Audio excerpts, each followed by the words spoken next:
أهلا بيكم في بودكاست سيف اند لاود. الغرض منه هو حماية الستات لأن الموضوع زاد عن حده. النهاردة معايا جست بعشقها وهي هايدي كارم، مؤسسة بلاتفورم بوند. الغرض منه هو مساندة الأسر اللي عندها أطفال ذوي الهمم. هايدي بحبك وهلو في البودكاست بتاعي. وحشتيني يا دينا. وانتي والله.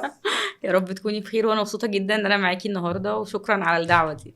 انتي النهارده هتتكلمي معايا في موضوع مهم جدا، وهو ازاي اوعي الاطفال واوعي الاهالي عن حالات التحرش، بالذات الاطفال ذوي الهمم. بيبقوا الاهالي ساعات مش واخدين بالهم ان دي حاجه ممكن يتعرضوا لها، فانتي بتعملي حاجه رائعه في البلاتفورم بتاعك، وعشان كده انا كنت عايزه اتكلم معاكي النهارده. مبدئيا احكي لي عن بوند. طيب، بوند هو ابتدى في وقت كوفيد. انا الحقيقه بعمل اكتر حاجه انا بحبها في الدنيا، ان انا اشير انفورميشن مع امهات تانية او اقول تجربه انا عديت بيها. فاحنا ابتدينا بوند، ومش هقولك الكلام الكليشيه بتاع احنا اول بلاتفورم لدعم اطفال ذوي الهمم في مصر. لا، احنا مش اول بلاتفورم، بس احنا عندنا ايدج مختلف شويه، او في حاجتين انا حبيت احققهم لما بدات بوند. اول حاجه ان يكون في معلومات حقيقيه وعلميه وابديتد، لان اوريدي المعلومات موجوده في اماكن تانية، بس حاجات ممكن يكون عفى عليها الزمن شويه، حاجات ادمت. والتدخل المبكر هو علم زي كل العلوم، كل سنه بيبقى فيه حاجات جديده. فاحنا بنحاول ان احنا نوصل ده للامهات، نترجم ريسورسز جديده علشان الناس تعرف ايه اللي بيحصل بره ويطبقوه مع اولادهم. الايدج التاني اللي احنا بنحاول نعمله، او ده دايما اللي انا بقوله للامهات في الجروب، يعني كن لطيفه، محدش ناقصك. يعني احنا كلنا كأمهات طلعان عينينا طبعا. في الحياة. فما بالك بقى لما يبقى عندك كمان طفل عنده إعاقة، او يعني طفل مختلف، فانتي مش محتاجة ابدا خالص ان حد ينظر عليكي، او حد يقولك ان انتي مقصرة، او حد يقولك ان انتي غلطانة. فالحمد لله احنا بنحاول نرسخ في الجروب ان الناس تبقى لطيفة مع بعضها. ما فيش، وده بيحصل كتير، ان ام تدخل تقول انا ابني مثلا عنده مشكله في الكلام، فحد تاني يدخل يقول ما هو انت اللي غلطانه، ما هو انت اللي كان مقصره. الحمد لله ده ما بقاش موجود. الناس ما بقتش تصدر احكام على بعض، بقت عارفه تتكلم مع بعض. بقينا مهتمين جدا بالدعم النفسي، لان انا لو انا فعلا همي الطفل ده اللي عنده تحدي ان هو يبقى احسن، انا لازم اهتم بمامته، ما هي اول مصدر دعم ليه. فبنهتم جدا ان الام تبقى حالتها النفسيه كويسه، حتى لو هي في حاجه هي عاملاها مقصره فيها. مش ده المهم عندنا، المهم عندنا نقول لها ستيبس، يلا هتعملي ايه، ملناش دعوه باللي فات، احنا بنتكلم في اللي جاي.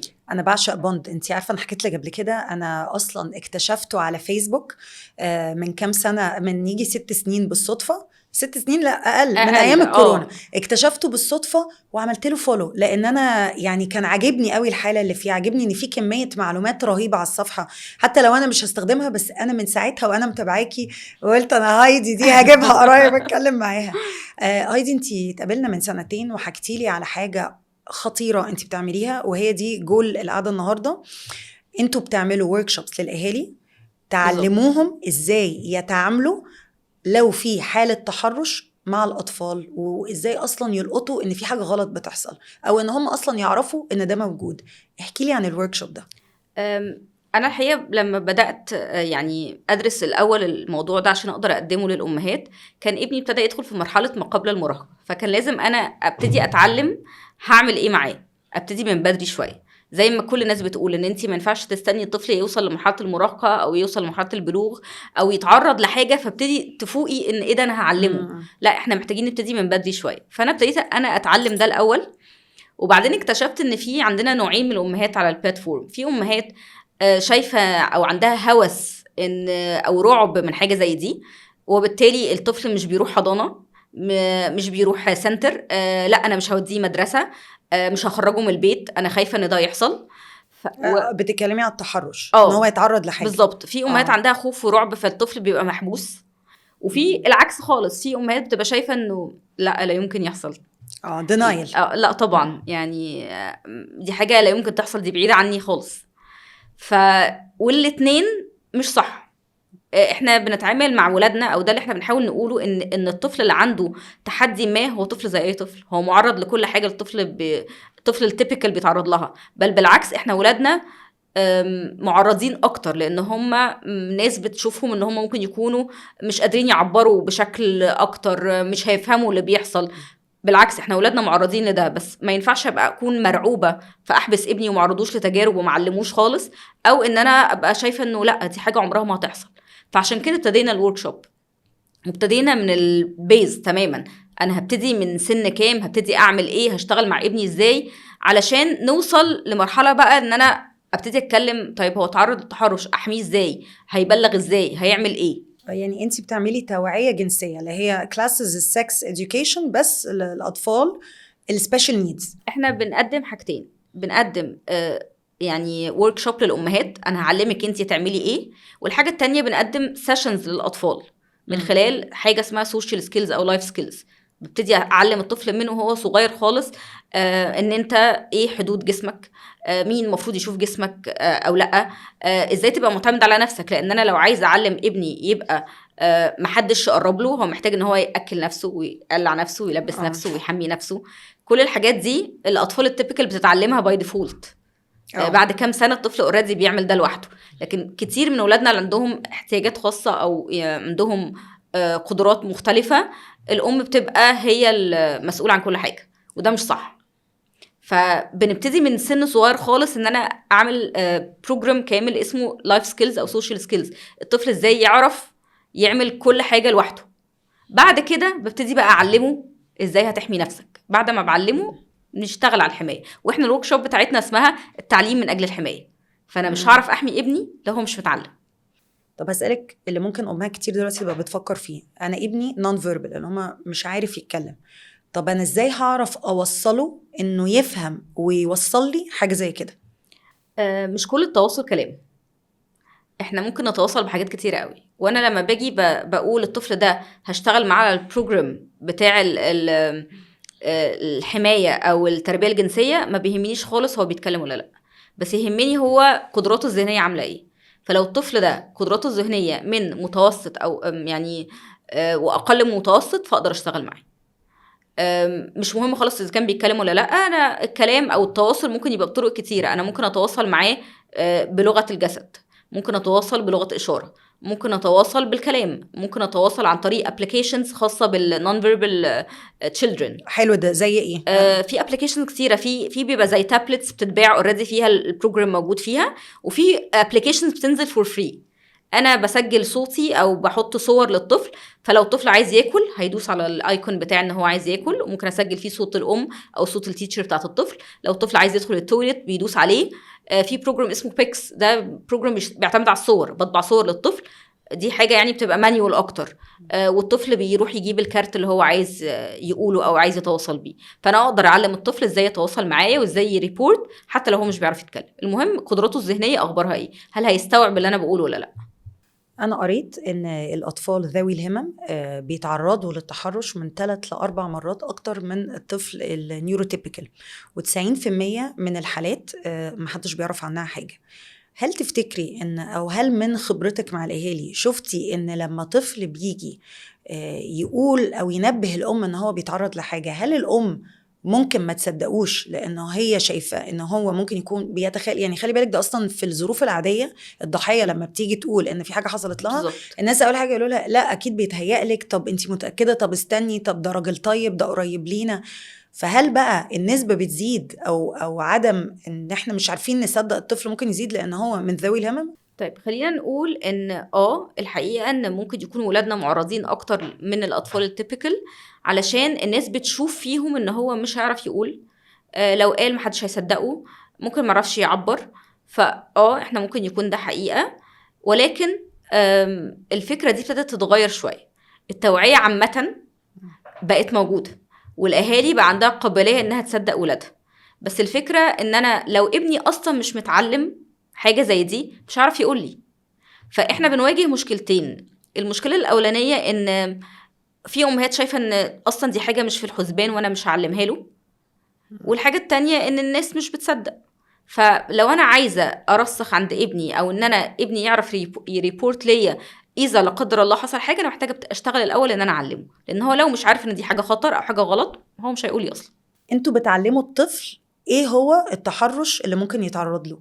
يعني هل بتعلموه انه لما اتلمس بطريقه مش مريحاه ده تحرش، ولا بتعلميه في حاجات اكستريم اكتر بالنسبه لمناطق معينه انها ما ينفعش تتشاف او تتلمس؟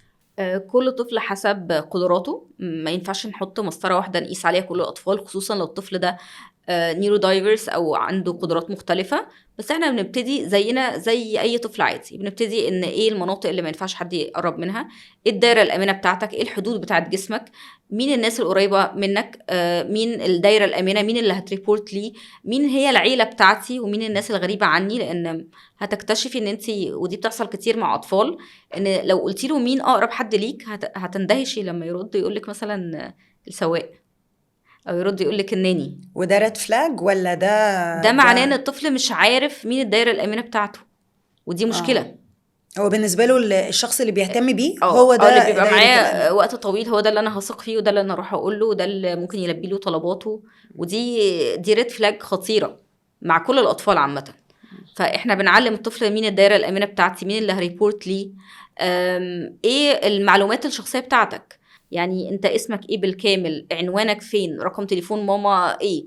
وبنعمل كمان رول بلاي، انا بعمل مع الطفل ان هنمثل دلوقتي ان حد ضايقك او حد لمسك، هتعمل ايه، هتتصرف ازاي، هتبعت فويس نوت لماما ولا هتعمل ايه، هتكلمها ولا هتعمل ايه. بنستخدم مع الاطفال فيجوالز، ودي حاجه اساسيه عندنا، ان احنا كل كونسبت بنتعلمه احنا لينا تشارت او حاجه بنتعلم عليها. فالفاميلي تري اللي الطفل بيتعلمها عادي، لا احنا بنعمل فاميلي تري بجد، يعني بتبقى تري مرسومه على الحيطه فيها ان بابا وماما اتجوزوا وصوره فرحهم وخلفوا، خلفوني انا واخواتي مثلا، وبعدين في الشورت اللي بعدها جده ونناه وهكذا. بعد كده بنعمل فين السيركلز بتاعتنا، الدايره الامنه، بنجيب تشارت كبيره ونرسم عليها دواير. فالدايره الصغيره هتحط فيها مين اقرب حد ليك، مين لو حصل لك مشكله هتقول له. طب مين الابعد، مين الناس اللي كومن اللي انت بتشوفهم كل يوم، ومين الناس الغريبه عنك، زي مثلا حد بيبيع في السوبر ماركت، حد في البنزينه، ده حد غريب خالص انت ما تعرفوش فما ينفعش تثق فيه. فكل الحاجات دي بنعلمها فيجوالز. الاطفال التيبيكال بيتعلموا الحاجات دي، بس ممكن يعرفها بدردشه. بس الطفل التيبيكال برضو بيبقى ساعات متوه، يعني ساعات ما بيبقاش مخون ولا واخد باله عادي، وتبقى قايله له 100 مره بس ويحصل حاجه وما يركزش يعني. سهل ان انت تعملي ده بحديث بينك وبينه، انك تتكلمي. طبعا. لكن مع ولادنا بنحتاج ان احنا يبقى هو شايف. فالمختلف بالنسبه لاولادنا هي الماتيريالز، احنا بنشتغل ازاي، لازم يبقى فيه هاندز اون ماتيريالز كده قدامه، والتكرار والرول بلاي زي ما قلت لك، ان احنا بنمثل ان انا حصل لي مشكله هتتصرف ازاي. بنعلم الطفل ان هو يكون عنده اكشن سريع، ان انت لو حد قرب لك هتعمل ايه، بوش اند رن. انت هتزق وتجري، بعد كده تروح تريبورت لحد او تقول لحد ايه اللي حصل. عشان ده يحصل بنقعد نكرره كتير كتير، نمثل ان ده بيحصل، ان حد ضايقك، ان حد قرب منك، ان حد لمسك، هتعمل ايه. ومن الحاجات كمان اللي احنا بنشتغل عليها مع ولادنا ان الرولز ما بتتغيرش. بمعنى ان انا ممنوع ان حد يلمسك، يعني ممنوع ان اي حد يلمسك. بمعنى اي حد، يعني احنا ما بنحضنش حد، فما بنحضنش اي حد في العيله. مفيش حاجه اسمها دي صاحبه ماما، ده اخو بابا، ما بنحضنش حد. طب واذا حد حضنه، انت بقى بيبقى بتعلمين الرياكشن يبقى عامل ازاي؟ بنعلم الطفل لما بيكبر شويه، يعني لو هتكلم عن ابني مثلا عنده 12 سنه، هو داون سيندروم. لما حد، فهو دلوقتي هو مراهق، هو عنده 12 سنه او بقى يعني خلاص داخل في مرحله المراهقه. لو حد جه قرب منه وجه يحضنه، فيبص له كده يقول له ايه في ايه. هو مش متعود ان حد يعمل معاه كده، ده ما ينفعش ان هو يحصل مع القريب والغريب. فالاسهل صاحب، لو حد من صحابه عايز يحضنه، انا بالنسبه لي دي حاجه مش مسموحه.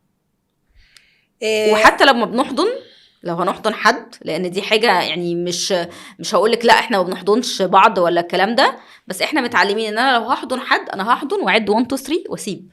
ده اي طفل عامه ولا في الكيس ان انا عندي طفل ذوي هو ده المفروض انه يحصل مع اي طفل. بس مع الاطفال اللي عندها احتياجات مختلفه او اطفال ذوي الهمم، الرول ما بيتكسرش ابدا، عشان هو لو اتكسر مره ممكن يتكسر كتير. ايه العلامات اللي ممكن عندها اطفال من ذوي الهمم لما تشوفها تقول ان في حاجه ابنها بيتعرض لها؟ اي تشينج اكستريم في البيهيفير ده معناه بين يوم وليله، يعني مش بشكل متدرج الطفل ابتدى سلوكه يتغير او يكتسب سلوكيات سلبيه. اي تغير بين يوم وليله في سلوك الطفل، فالطفل كان هادي جدا بقى عنيف، الطفل كان مسالم فبقى بيضرب، الطفل كان طفل سوشيبل جدا بقى فجأة خجول. حصل لي مشاكل ان الطفل بقى بيرفض ان هو يدخل التويلت، يرفض ان حد يساعده في القلع واللبس، يرفض ان هو يدخل يستحمى، مش عايز اي حد يقرب من جسمه. الطفل بقى بيجيله تانترمز بدون سبب واضح او حاجه ما حصلتش قدامي، او بقى في مشاكل واضحه في النوم او في الاكل، تغير في المود. الطفل بقى يمثل حاجه حصلت ليه، وده يعني بيعيد الاكشن اللي حصل له تاني. فده كل دي تبول لا ارادي مثلا، سواء هو صاحي او بيد ويتنج وهو نايم، كل ده انديكيشنز ممكن يكون حصل للطفل حاجه. طب في مشكله دلوقتي، الامهات دايما سايبه ولادها يا اما في المدرسه يا اما في جلسات. طيب هي الام مش هينفع تبقى قاعده معاه 24 ساعه، واحنا عارفين ان اساسي لازم يبقى فيه كاميرا عشان الشخص اللي معاه في الاوضه ما يقدرش يعمل له حاجه. طب افرضي المكان الوحيد اللي بيساعد الشخص بالاحتياجات اللي عنده هو ما فيهاش كاميرا، الام تعمل ايه؟ طيب انا هاخدك بره الموضوع شويه وهنرجع تاني ليه. بالنسبه لاي طفل بياخد سيشنز في انترفنشن سنتر، الصح ان هو ام تكون معاه، مش عشان الحمايه بس جوه الجلسه، مش عشان الحمايه بس عشان انا الام دي هي اول معلم للطفل.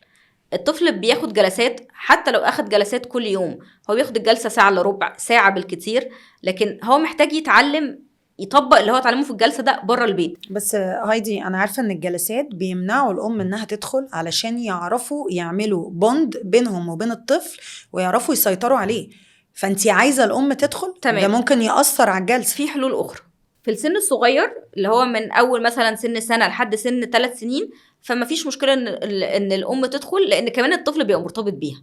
طيب الطفل البيهيفير بتاعه بيتغير والاخصائي مش عارف يسيطر عليه او مش عارف يتواصل معاه بشكل جيد والام موجوده، وده بيحصل. عندنا حلول تانية، عندنا ان احنا ممكن يكون في سنترز بيبقى فيها ازاز او شباك، تقدر الام تحضر الجلسه تبقى هي شايفه الطفل بس الطفل مش شايفها. نقدر يكون في كاميرات، ممكن الشادو تيتشر تحضر معاه. ممكن الجلسه تتصور، وده بيحصل كتير في سنترز، ان انا اكون مثبته كاميرا بتصور الجلسه وببعتها للام. ففي حلول اخرى. ينفع الام ينفع تطلب كده؟ طبعا. طبعا. انت عارفه المدارس والحضانات ما بيردوش. المدارس هيكون صعب الحقيقه، لان هم عندهم عدد الاطفال اكتر بكتير، فصعب ان هم يعملوا كده عشان خصوصيه مع كل طفل. لكن في السنترز الموضوع لان هي بتبقى جلسه فرديه فيقدر يعمل ده بسهوله. الحضانات كمان بقى حضانات كتيره جدا فيها كاميرات، ودلوقتي بقى في حضانات كتيره بتسمح بوجود شادو تيتشر، ان الطفل يكون معاه مدرسه دعم حاضره معاه، ومش لازم تكون واقفه يعني فوق راسه كده زي ما بيقولوا. هي الشادو تيتشر الصح، بنقول دايما ان الشادو تيتشر الصح اللي تبقى ايديها ورا ظهرها. يعني ايه؟ يعني هي مش ايديها مش على ايد الطفل، هي شادو، هي واقفه معاه بتتقرب لما هو يحتاج مساعده. لكن ان هي تبقى على طول مع الطفل هيحول الطفل ان هو يبقى اعتمادي، مش هيبقى هو بيعتمد على نفسه وبيتصرف لوحده. ففي حلول، ولازم الام تكون موجوده او حد ما ينوب عنها. لكن ان احنا نكون سايبين الاطفال لوحدهم كده دي حاجه مش صح، كمان حتى للتطور بتاع الطفل. لو انا سايبه الموضوع للسنتر بس هو اللي بيتصرف وانا مش متدخله في الموضوع، ده مش بيحقق احسن نتائج للطفل. ودايما بنقول ان الطفل اللي بيحقق نتائج جيده بيبقى عنده ام واب involved، يعني هم حاشرين نفسهم في البرنامج بتاعه في الشغل بتاعه. فده في التطور العادي بتاع الطفل، فما بالك بقى لو هنرجع للتربيه الجنسيه، لا هو الام كمان لازم تبقى معاه او في حد بيسوبرفايز بدلها.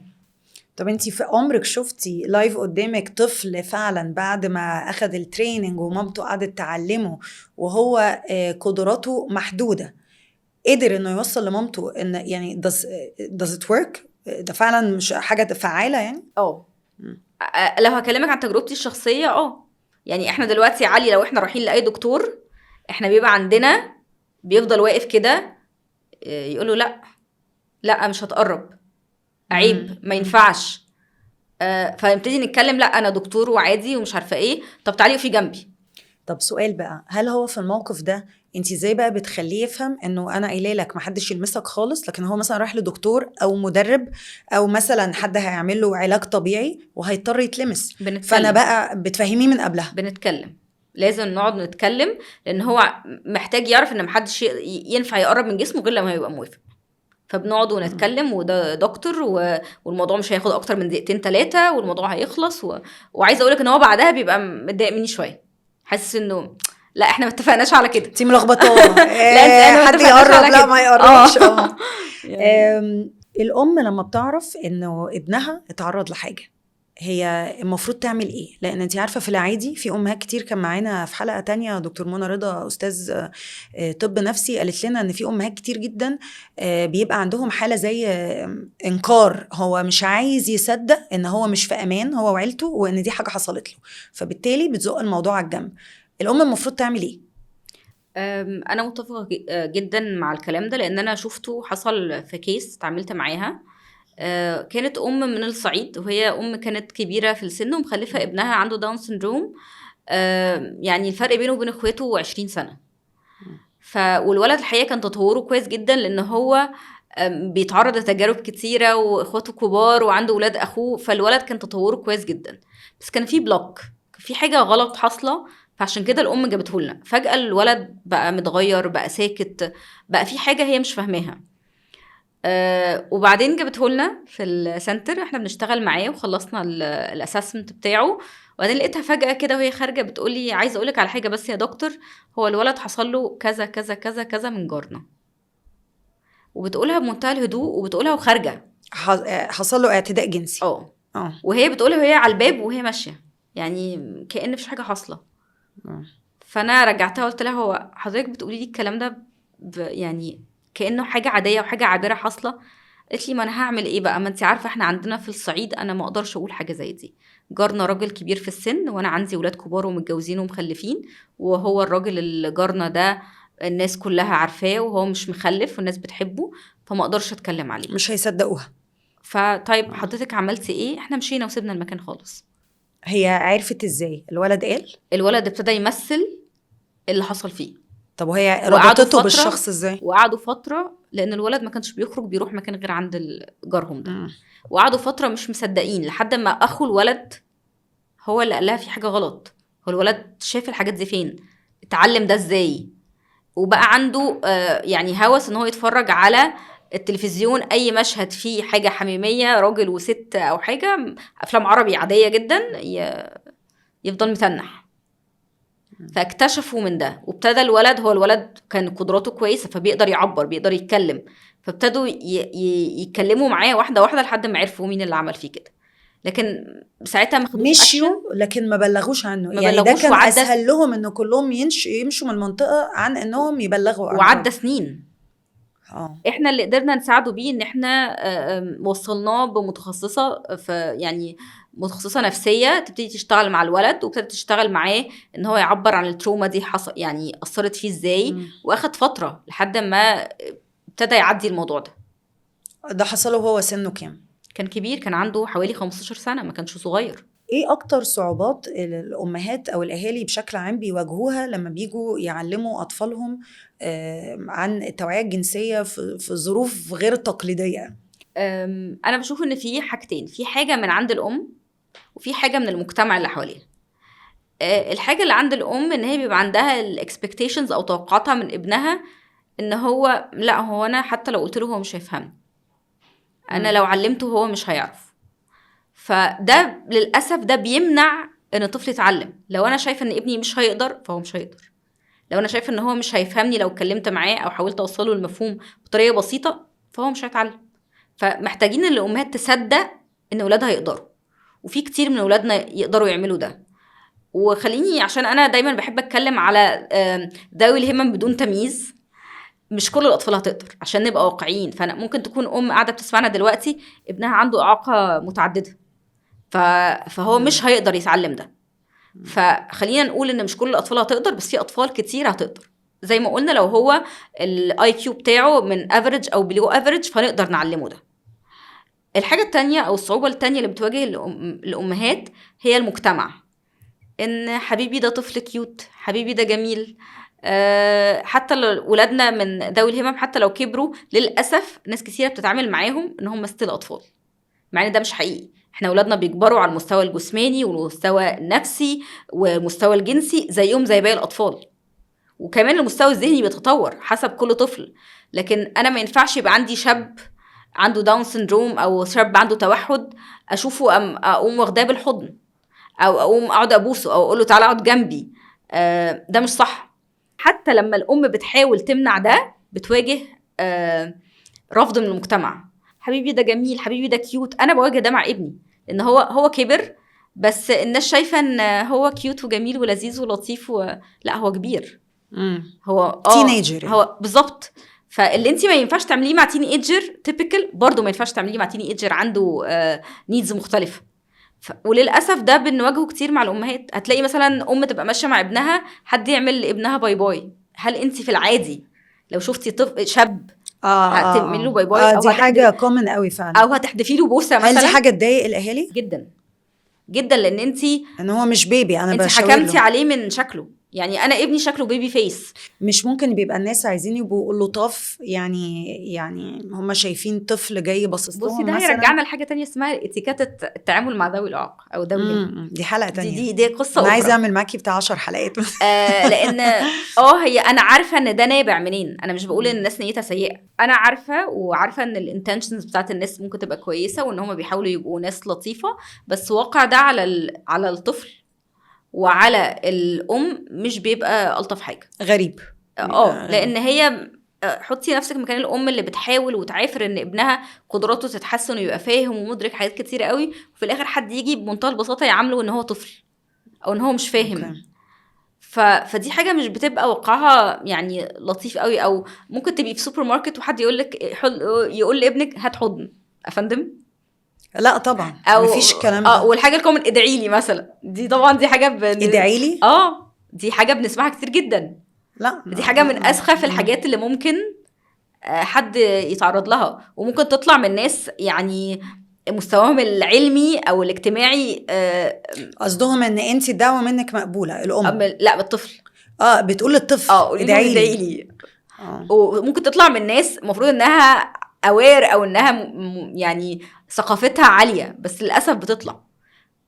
فمن الحاجات اللي بتواجه الامهات ان لا، ان انا ما ينفعش ان انت تعامل ابني الشاب على ان هو طفل وتاخده وتقول له تعالى اقعد على حجري واديني بوسه واديني حضن. وده بقى يوصلنا لدايره انه انت عايزه تعملي ليميت في الحدود الجسديه ما بينه وبين الناس اللي حواليه، لكن هم بيعاملوه كطفل وانت عايزاهم يعاملوه كانسان كبير او مراهق. بالظبط. فبالتالي هو هتتعامل زي ما لو معاك بنت كبيره، مش هتروح قايل لبنت الكبيره دي حاجه عمرها ما احضني عمه يعني. بالظبط.